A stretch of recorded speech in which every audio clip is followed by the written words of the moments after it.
Good day, everyone. Thank you again for joining us. Today we are doing a press briefing on multisystem inflammatory syndrome in children related to COVID-19.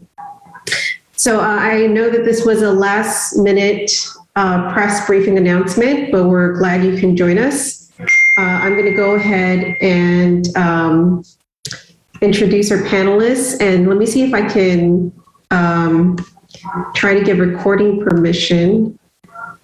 I don't see Oya in the newsroom, but if I'm unable to give recording permission, again, I'll just send the file over to those who are those who requested.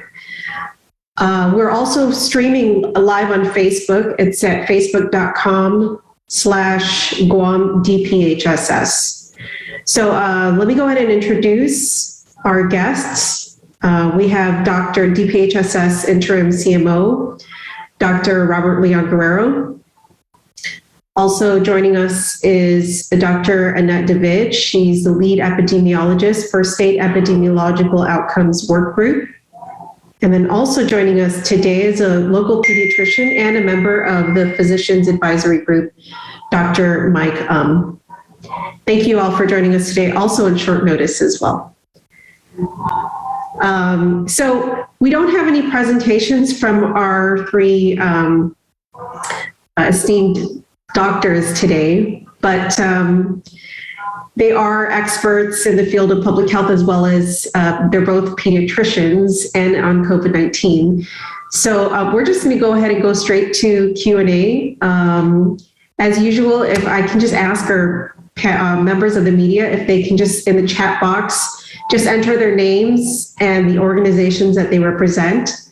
I see some of you here already, so I'm just going to go ahead and call upon you. I'm going to start with okay, Oya, thank you.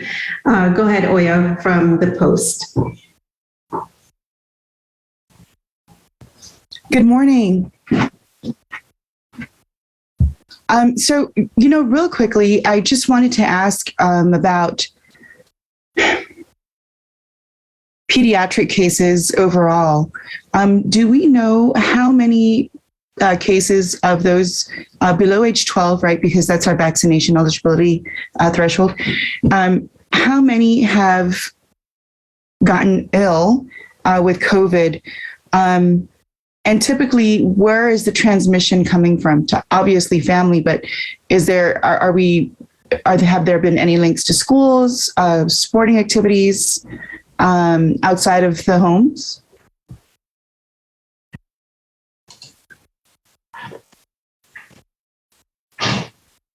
Oh, Dr. Bob, I think you're muted.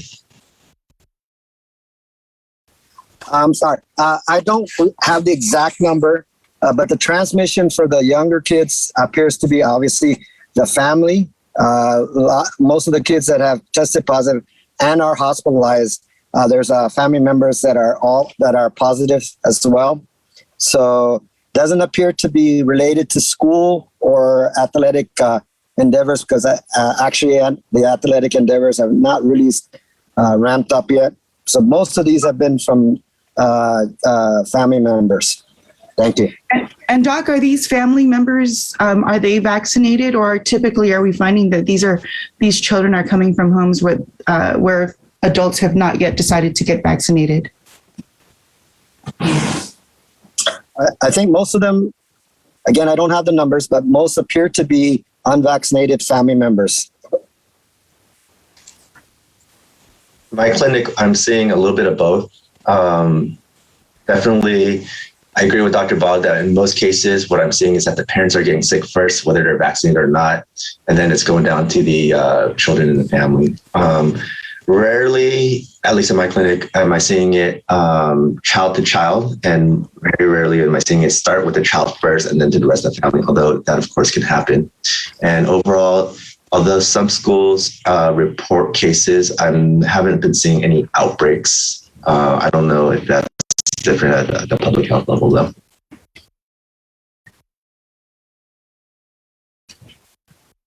Thank you. And then one other thing. with respect to our younger children, what is the severity? Well, this is sort of a two-part. What is the severity of their cases? And can we say that they're linked to any comorbidities? I think we kind of touched on this a little bit yesterday with Dr. David and Dr. Pavetsky.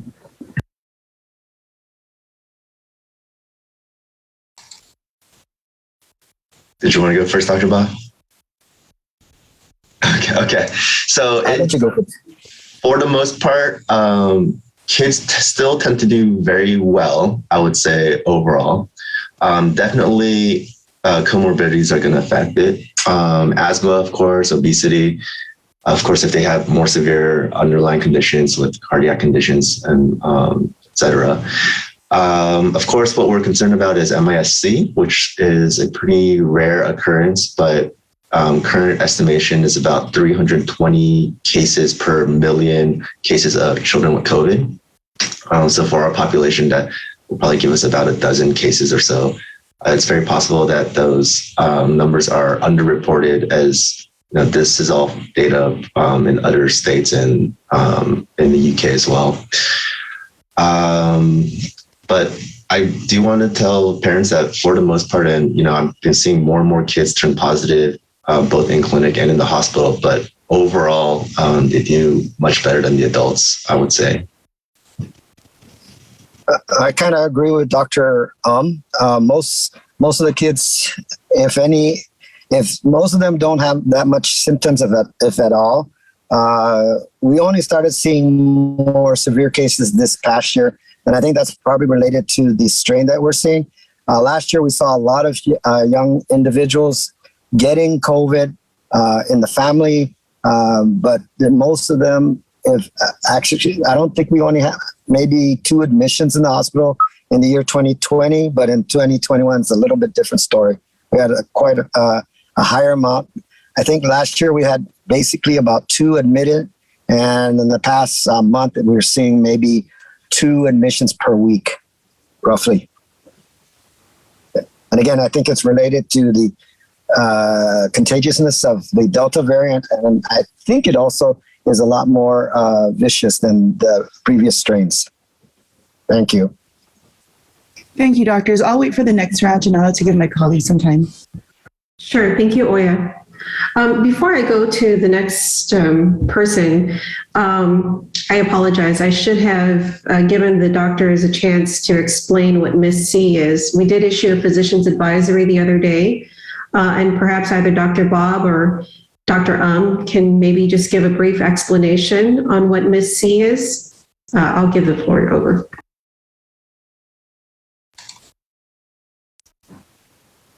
So basically, it's a syndrome because we don't know the exact cause.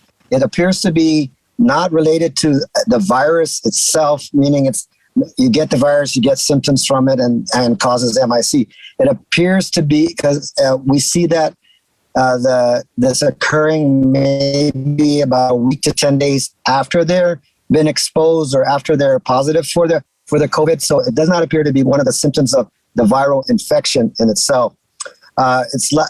Because it's a syndrome. I mean, because we don't know what's the exact cause. That's why it's called a syndrome. The first part, the multisystem, what that means, basically, it involves more than one organ system. So the eyes, the head, the skin, the lungs, the heart. So the definition of MIS is that they have fever for at least greater than 24 hours, and more than 2 organ systems are involved. And they also need to have a linking to the COVID-19 virus. Thank you. Dr. Did you want to add to that? Yeah, I agree with, Dr. Bob covered most of it. A lot of it looks very similar to Kawasaki's disease. And initially when it first came out, doctors were initially thinking that it was Kawasaki's. The couple differences we'll see with it, at least in the literature, is that there's tend to be more GI symptoms, so abdominal pain, vomiting, diarrhea. So that, along with the rash, maybe some conjunctivitis and fever, and especially in the context of a recent COVID infection, should really raise concern for MIS-C. Other issues, low blood pressures can occur, and In addition to the organ systems Dr. Bob mentioned, if they're feeling, confused, some altered mental status, that would, be a sign of low blood pressure. That should be also part of the clinical presentation, or can be part of the clinical presentation. I also want to add to that, what Dr. Ram was saying, that it appeared initially to be similar to Kawasaki syndrome, which has been seen since the 1960s. And so the treatment for this actually started out like treating for Kawasaki's, and we were kind of caught a break in that, and that the treatment basically mirrors Kawasaki's, so that we had sort of a treatment plan even before we could really understand what was going on. Thank you. Thank you. And Dr. David, did you want to add anything to that? Only from the public health perspective, that one of the diagnostic criteria is a history of having had COVID. And so I think from the public health perspective, what you really want to do if you want to protect the children from this is to avoid their getting the infection in the first place. And again, that goes back to ensuring that there is this circle of protection of vaccinated adults around our children until such time when the vaccine for children becomes approved and is ready for rollout. Thanks, Janella. Thank you. Next, we'll go to PNC, Jerry Partito. Yes, thank you, Janella. So this latest baby infant who died, did he have any particular comorbidities, or did he just die purely from COVID? The data right now doesn't show, because the information that we're getting is fairly sketchy. The infant was taken to the Naval Hospital, and what we've heard so far was that he lived in a house where there was, I think, 3 or 4 positive cases of COVID. The baby, when he went to sleep, had no symptoms at all. They didn't know that the baby was COVID positive until it got to the hospital and was swabbed. But when he went to bed, according to the information that we got so far, there was no symptoms. So kind of fits the definition of SIDS, but again, we don't know all the details to start saying it's because of this or that. Until we get more information, it's all just speculatory. Thank you. Okay, my next question is, the next age group planned for vaccination is the 4 years old and above, right? How about this case, the infants? Is vaccination for infants being considered, or those 4 years and below? Well, first of all, it's 5 and above, 5 to 11, and it's not yet approved. There's a timeline of FDA, CDC, and then rollout of the vaccine. And if you look at and Dr. David can probably give you more information on that. If you look at the demographics of the infection, most of the infections occur in the higher age range, and down to the lower age range, it's less of a problem. And again, I don't know if this 4-month-old is attributed to COVID in itself, or just happened to be having COVID and then dying, but maybe not due to COVID. Again, we don't really know. The vaccines for less than 5, they're still studying that. They don't want to rush into this, and people have fear of the vaccines for the children. The 5 to 11-year-olds has been extensively studied, but again, it's going to go through the FDA. Once it goes through the FDA, then it goes through the CDC. And once the CDC is agreeable to give, then we do. And in anticipation, we are going to be making plans on how to distribute the vaccine appropriately. Thank you. Okay, thank you. Thank you, Jerry. We'll go to Polly Suba with K57. Good morning. Thank you so much. My question is about, it was already stated that MIS-C is not associated with COVID. And then Dr. Annette David mentioned that it's important that we get vaccinated. How does it correlate if it's not connected to getting COVID? I think there's a misunderstanding. You got to have COVID but most people that get this MIS, they're either get exposed by an asymptomatic carrier. The parents don't know that the child was sick because it didn't present with any infection. So it's not that it's not associated. It's associated, but it's not due to the actual viral infection, but a complication of the virus. So it's kind of semantics. It is associated with MIS. I mean, with COVID-19. Thank you. Okay, I guess the better clarification is this is not which came first, COVID or MIS-C? COVID. COVID came first. Yeah. So, Paulie, I think what Dr. Bob was trying to say is the virus doesn't cause the MIS-C directly, but because the child is infected with the virus, then inflammation comes in as a result of that. So to make the diagnosis of MIS-C, one of the criteria that has to be there is evidence of either current or past infection or exposure in the child.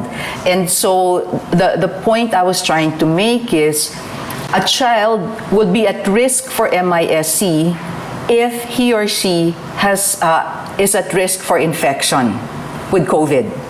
So that's why vaccination becomes the protective layer around the child. And how do the children get exposed to COVID-19? How do they get it? They get it from their families, which is why until children can get the vaccine, that's not out yet. We're still waiting for that. The best way to encircle them with protection is to ensure that all the adults and the family are vaccinated. I hope that makes it clear. Understood. And then so we just found we have our first case of MIS-C as of October 4th. Can we get an update on this child and then how are we treating the child? I'm not involved in the care of the child, so I really don't know details, but I've heard that the child seems to be doing stable, but maybe Dr. Bob knows more. Yeah, so the first case occurred last week. Unfortunately, we also have a second case, and the treatment, as I was saying earlier, was initially they thought this was Kawasaki light, so they basically do the same treatment as Kawasaki, which requires IVIG. We also give steroids, aspirin to help with the clotting. And then with the MIS is that they also have some issues with clotting. So we also give medication to prevent some of that from occurring. Thank you. And then this being the second one, I heard you yesterday on K57 with Patty Arroyo that it's extremely rare. But now that we have two, what's our level of concern now? It's it's a rare case. The reason why we had the advisory is just to make sure people who don't take care of kids, like the medical people, so like the parents and people at the emergency room, be aware that there is a syndrome out there. These are the symptoms. If you see it, have this child be sent to the appropriate centers, and so they can get treatment. And if it is the MIS, to get treatment. If you heard, I think Dr. put it out that based on the amount of cases that we have and based on what the ratio is in the States, we should have expected to see at least, I think it was 12, you said, Mike, by now. So it's still not that common. 5,000 in the U.S. since it first was reported in May of 2020. So 5,000, and you got to remember how many people have been infected with this disease. I'm talking children. How many children have been infected? It's still very low. And then here, we had 2 cases, but out of how many children that had been infected? Just a quick clarification. The estimation of about a dozen kids would have been if every kid under age 14 had gotten infected with COVID. So that's about 40,000 kids in Guam. And then you use the incidence rate that we're seeing in the States of about 320 per million cases. So definitely not every single child has gotten COVID. So I wouldn't have expected a dozen yet, but that's just an island-wide scenario. Thank you for the time.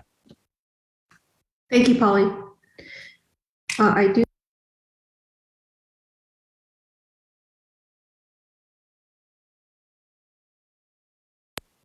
apologize, I was on mute. I do see Steve Limtiaco from PDN in the Zoom room, so we'll go to Steve next. Yeah, thanks, Janella. So do you know how the 2 kids who were diagnosed with MIS-C, do you know how old those kids are? Both were about 10 and 11 years old. So both are about 10 and 11? Okay, so how effective is the treatment, and what happens if a child isn't treated? Is this always lethal, and what happens to the body?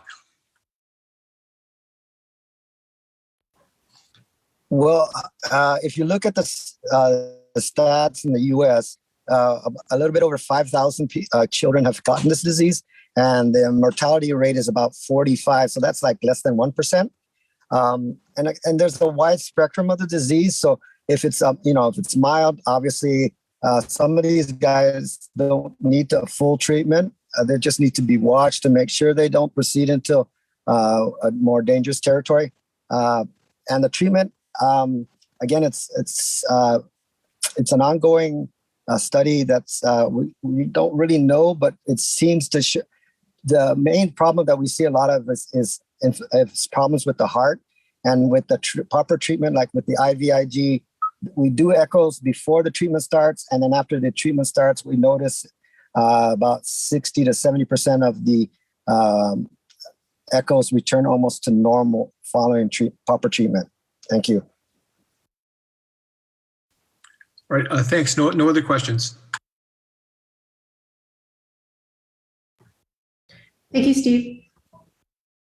We'll go to Sabrina Matanani from KUAM next. Thank you. Yeah, I wanted to follow up on Steve's question regarding the 10 and 11-year-olds that were diagnosed with MIS-C. Are they still hospitalized? Currently, both are still in the hospital. The first one is improving and might probably go home soon. I'm not too sure, but he's a lot better than when he came in. He was requiring medications to keep his blood pressure up. He was requiring medications to help prevent clotting. He was requiring oxygen to maintain his oxygenation. Since then, he's off oxygen. He's no longer on medication to maintain his blood pressure. So he's improved a whole lot. The second one was not as bad when he came in. And you notice I said with this disease process, the majority are males. It's a 60-40 male-female, and about 40% are between the age range of 5 and 11. Thank you. And so the first one was a 10-year-old, and you said was last week? How long have they been in the hospital? Hospitalized? So the second one was hospitalized 2 days ago, and the first one was hospitalized on the 4th. Okay. So they're stable. They're not like in ICU. Or are they in ICU? The first one was in ICU. Like I said, he required medications to keep his blood pressure up. He's now in the regular ward. The second one, just got admitted a couple of days ago. And when we admit them, they usually get admitted into the ICU. So he's still in the ICU, but not requiring medications like the first individual. Thank you. Dr. You were on yesterday and you were talking about the treatments and there being like a national shortage. Can anybody speak to where we are in terms of the treatments on Guam, and are we getting any shipments of the treatments, and if so, when? I don't know if Dr. David knows more than I do. I heard there's supposed to be a shipment that comes in on Saturday for IVIG, but yes, I heard that there's a national shortage.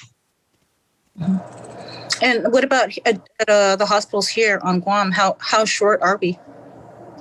I don't know the specific details, but I think the hospitals are sharing with each other. I don't know if Dr. Bob knows more. So the first case at GMH, we were able to get the IVIG from Naval Hospital and GRMC. Second case, we had a small supply of IVIG, but right now, I think all three places are down to zero. Because again, like Dr. reported yesterday, there's a nationwide shortage.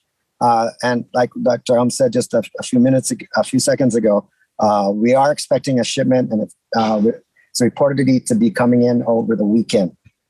Thank you. Okay. And how many, I guess, doses of IVIG are we getting, and are we going to be divvying it out between the three hospitals?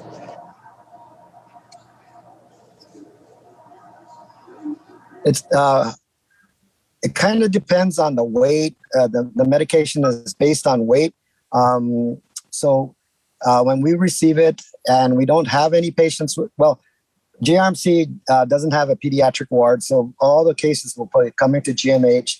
And Naval Hospital, I am assuming that if we have some and they need, we will probably end up giving them some as well, like they gave to us with the first case. And so we have zero IVIG on Guam. Say something happens with the shipment tomorrow. I mean, what are you going to do if another child is diagnosed with MISC? What are our alternatives? This problem was brought up in the meeting today, and Ms. Posadas, alongside with the pharmacists, are exploring avenues of maybe having this, if there needs to be airship via United or one of the airlines. But the exact details, I really don't know.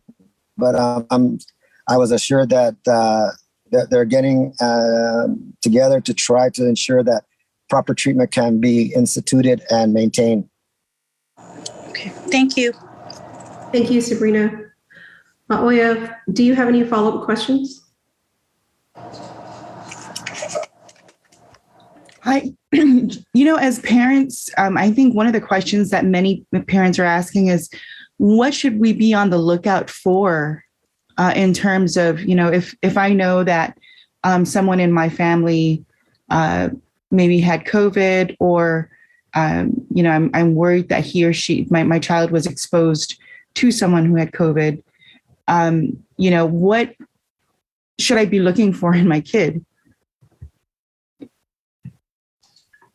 So like Dr. Bob mentioned, this usually happens after a COVID infection. So it can happen about, he said 10 days, 2 weeks to about 4 weeks after an acute COVID infection. So if you know that your child has COVID, that's your first clue. Typically, these kids in the literature will show that they come in a little sicker. So it shouldn't be a subtle thing where you're looking at your child thinking, oh, I don't know, he might be a little sick. They're going to have fevers. They're not going to feel well. They're going to have several things going on. I mentioned the abdominal pain, vomiting, diarrhea, but rashes as well, maybe conjunctivitis. And so probably my guess is your child is going to be ill enough for you to consider either going to the hospital or at least to urgent care clinic. And if you know that we had a recent COVID infection in the household in the past few weeks, then I think that should be enough of a threshold for you to seek medical care. Okay, because I think one of the questions that I know I've been asked by friends is, what if your child is asymptomatic and you just don't know that your child had COVID or has COVID, and that, you don't know, others around them may have also been asymptomatic. That's true. And as we're seeing most cases, though, one of the family members gets sick first. So if the entire household, nobody had any symptoms, you probably didn't have COVID. But if somebody in the household got sick first, then I would maybe think about, testing if there were any symptoms in the child. The other thing I wanted to add is that we sent out a physician advisory. Pediatricians are fairly knowledgeable of this because, as I mentioned, it appeared to be like Kawasaki initially, and most pediatricians, if not all on this island, know what Kawasaki's syndrome looks like. And so my suggestion would be give your pediatrician a call and say, look, my child has this. Is this MIS or is this not? And most pediatricians are knowledgeable of this, but those that are not, that's why we send out the advisory, especially for the emergency room and the urgent care clinics to be on the lookout for. So they can always call their private physician, pediatrician, or the urgent care or ER, and to get answers from them. Thank you. Thanks. And I think one of the questions that a lot of parents are asking is, considering the increase in child COVID rates, pediatric COVID rates, and now worrying about MIS-C, should schools remain in session in face-to-face instruction?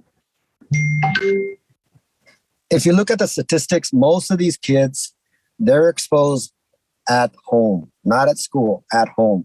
So cutting down schools, may not be advantageous because it won't prevent it, because again, most of the exposure are from the family members at home. Thank you. Thank you, Oya. Thank you. Jerry, do you have any follow-up questions? No further questions. Thank you. Thank you, Jerry. Hi, Polly. Do you have any follow-up questions? Inform us on the status or an update working with GDOE on testing at the schools, where we are with that, if this is happening next week or if there's a date. Have they already submitted the plan to DPHSS as far as moving forward now? Yeah, I can actually answer that for you, Polly. So yeah, we are continuing to work with DOE, and we've done several inspections already. Actually, in fact, I think we've done all inspections on DOE schools, including private schools as well. And what I can actually do for you, Polly, is set up an interview with our team at Division of Environmental Health, and they can actually give you more details about the inspections that we conducted, if you want to do that. That would be great. Like an exclusive, like just on K57? Sure, we can do that. Okay, thank you. Okay, I'll do that. Okay. Any other follow-up questions? No, I really just wanted to, I guess, ask also Dr. Annette David again, just following up on the findings from the recent webinars, and just now, seeing more of you, Dr. Annette David. Paul and I were just wondering, why weren't you part of the team in the very beginning? In fact, I was volunteering with public health at the beginning, but I guess I can disclose this. I was diagnosed with cancer last year, and that's why I kind of dropped out of the radar for a while. And so you have an official capacity now working with DPHSS, because even the title that you had when we were sent the email yesterday, it still showed that you weren't affiliated with DPHSS or the government. I'm a volunteer, so I'm doing this as a way of contributing to our community. Well, thank you very much, Sijus Masi. Yeah, Polly, we're very fortunate that we have Dr. David volunteering her time with public health. And we're very grateful. And thank you so much, Dr. David, for your time. And Godspeed. Can I just add something to this? Sure. I know people have said this multiple times, but in my capacity at public health, I can't not say this enough. If people follow the different treatment and sensible things like wearing a mask, social distancing, washing hands, that's number one. Number two, if you are able to get vaccinated, get vaccinated. And I think if we can just, I know people are tired of hearing it. And like I said before, I'm tired of saying it. And I want to not wear my mask. I want to be able to go eat out. I want to be able to watch food. But until we get a better handle on this disease, one of the messages that we keep wanting to send out is get vaccinated, wear a mask, stay socially distant, wash your hands. And we can't say, I don't think we can say that enough until everybody gets the message. Most people on Guam have gotten the message. I mean, we got a vaccination rate of close to 80%, but it's obviously not enough. We still need to get our friends, our relatives who are not vaccinated, talk to them, plead with them, whatever you can to try to get vaccinated, try to wear their masks, try to continue social distancing. Thank you. Great message. Thank you, Dr. Bob. Who do we have next? Steve, do you have any follow-up questions? No questions. Thank you. Thank you, Steve. And Sabrina, do you have any follow-up questions? Yes, I'm not sure if this was covered earlier or if it was asked earlier, but just to go back to the two MIS-C patients, clearly they don't meet the age of eligibility to get vaccinated. Can anyone speak to whether their families were vaccinated or how they got COVID? So one of the patients, the family were vaccinated, but I think they were exposed by another relative who was also positive.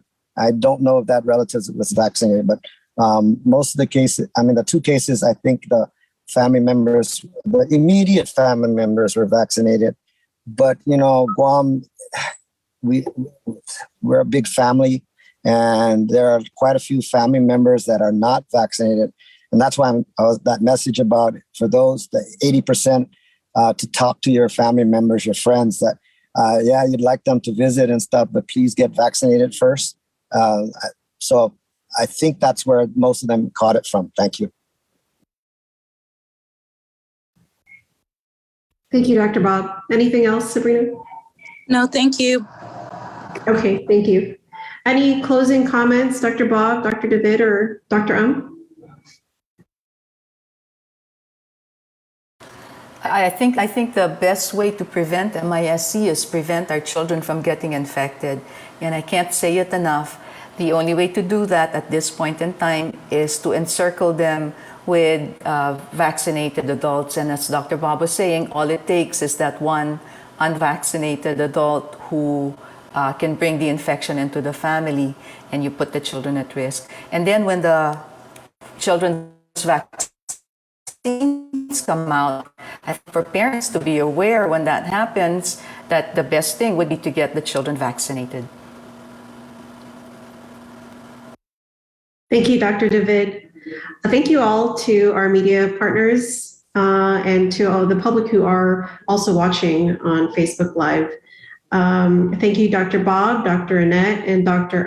For being here on such short notice, as well as, again, to our media partners. If you have any other questions, please feel free to message me either in WhatsApp or through my email address. This concludes our press briefing. Please have a great weekend and adjust. Take care. Thanks, everyone. Bye. Record.